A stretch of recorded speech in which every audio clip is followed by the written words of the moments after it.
Mga kapaglaom, maayong buntag kaninyong tanan.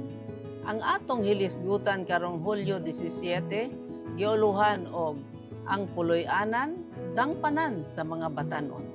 Ang atong teksto makita sa Marcos 9:37. Bisan nga tungod sa akong ngalan magadawat kinsa sa usa ka gamayng bata nga ingon niini, magadawat kanako.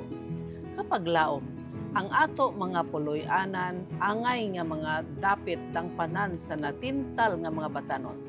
Daghan ang anaa nagabarog taliwala sa diha ka mga dalan ang matag impluensya. Ang matag huna-huna, maoy magatudlo sa pagpili nga maoy magaumol sa ilang ugma dinhi og sa umalapot. Ayaw tuguti nga ikaw magpahalayo gikan kanila. Apan paduol ngadto kanila. Dada sila sa imong puloy-anan. Imbitara sila panahon sa inyong pag-ampo sulod sa panimalay. Adunay buluhaton nga angay unta pagabuhaton sa libuan alang kanila. Ang matag kahoy diha sa tanaman ni Satanas adunay nagabitay nga makatintal, makahilo nga mga bunga ug alaot ang matag usa nga mukuha og mukaon.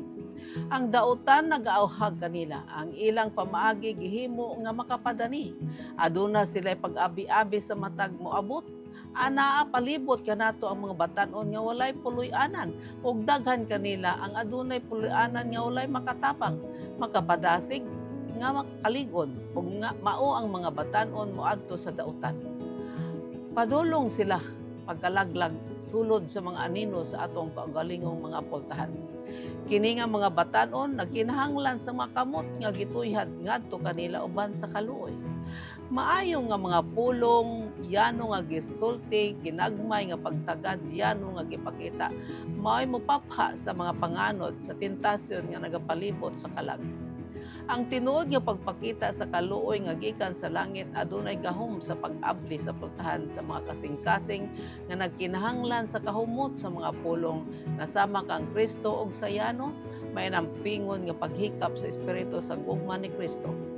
Kung kita mo pakita og kaikag alang sa mga batan-on, imbitaron sila sa atong mga puloy-anan ug palibutan sila uban sa makapadasig, makatabang nga mga impluensya. Daghan kanila ang malipay sa pagbalhin sa ilang mga alakang ngadto sa dalan padulong sa langit.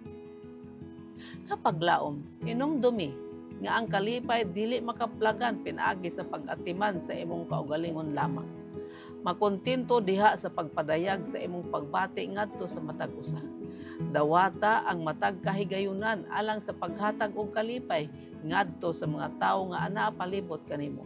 Ang tinuod nga kalipay makita diha sa dili hinakog nga pagserbisyo. Mag-ampok kita. Diyos ug may gugmaon namo nga man sa langit, tabangi kami. Yang among puloy-anan mahimong dampanan sa mga batan-on. Kini mga batan-on nga nagkinahanglan sa among mga pagtagad aron sila madala ngadto sa imong tiilan sa ngalan ni Hesus. Amen.